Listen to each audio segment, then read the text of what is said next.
Class 11 Bangla বিড়াল লিখেছেন বঙ্কিমচন্দ্র চট্টোপাধ্যায়।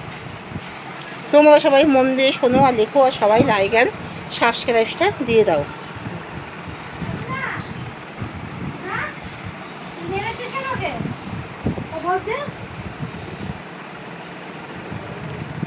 দুধ খাওয়ার পরে মেউ শব্দের মধ্যে বিড়ালের যে অভিপ্রায় প্রকাশ পেয়েছে, তৃপ্তি বোঝানোর অভিপ্রায়।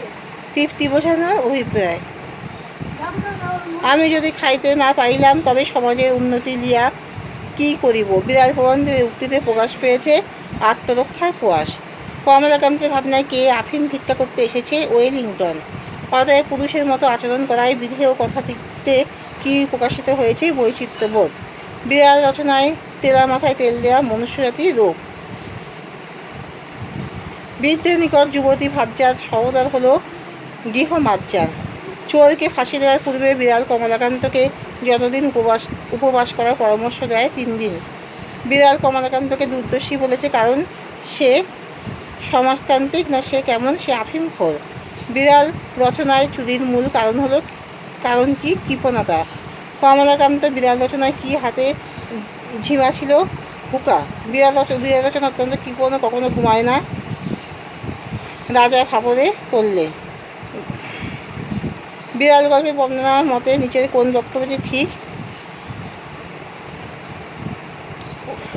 নিচে সে খাইতে পারিলে কে চোর হয়? চুরির কারণ কৃপণ ধ্বনি। বিড়াল মানুষের ধর্ম সঞ্চয়ে সাহায্য করে। উপরে বর্ণিত সবগুলো। বিড়াল রচনায় বিড়ালের চারিত্রিক বৈশিষ্ট্যের সাথে প্রাসঙ্গিক প্রতিবেশী। বিড়াল রচনা কোন গ্রন্থে সংকলিত? কমলাকান্তের দপ্তর গ্রন্থে সংকলিত। বিড়াল রচনাটি কোন পত্রিকায় প্রকাশিত হয়? বঙ্গদর্শন পত্রিকায়। ধর্ম কি? প্রবন্ধ অনুসারে পরোপকারী হলো পরম ধর্ম। কেহ মরে বিল ছেঁচে, কেহ খাই কই কথাটি কোন রচনায়? কথাটি বিড়াল রচনায় আছে। কমলাকান্তকে কে দুধের যোগান দিত? প্রসন্ন গোয়ালিনী। আমি তোমার ধর্ম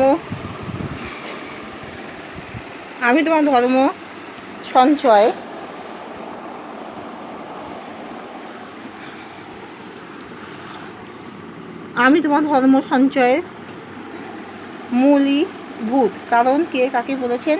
মূলীভূত কারণ। এটা কে কাকে বলেছেন?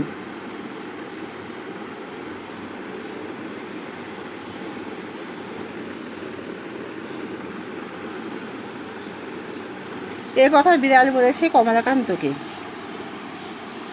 প্রসন্ন গোয়ালিনী যে গাভীর দুধ দহন করেছিল তার নাম কি? মঙ্গলা। বিড়ালটিকে কমলাকান্ত বলেছেন গতিত আত্মা। এখানেই শেষ করলাম।